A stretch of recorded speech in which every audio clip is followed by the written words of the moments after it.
These are the red lines in terms of what we need as an outcome that is fair, that is just, that is equitable, that delivers to the planet and people.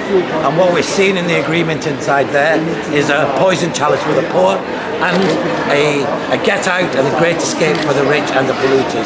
If you look at the equitable sharing of effort, i.e.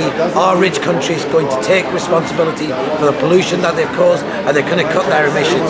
We see nothing in the pre-2020 action. In the post-2020 action, we see weak pledges which are going to lead to a warming between 2.7 and 3.7 degree warming.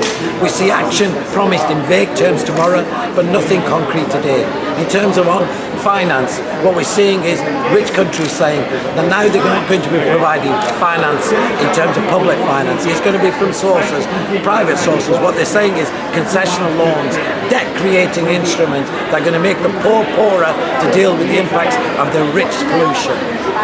If you look at, in terms of our loss and damage, the support to the most vulnerable, the poorest, who are dealing with the climate impacts, we've seen that the rich countries, led by the United States, are saying they want to put in a clause which absolves them of all legal, moral and political responsibility for climate change. What they're asking for is the poor to pick up the tab for the rich.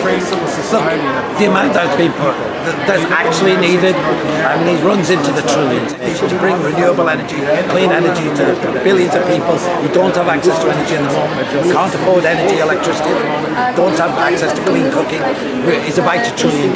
But looking at the damage, the everyday damage we see from climate change already, and this is at 1 degree warming, we're seeing the loss of lives in the tens and tens of thousands, hundreds of thousands. We're seeing people being displaced. We're seeing agricultural yields drop by 50% in parts of the Sahel in Africa.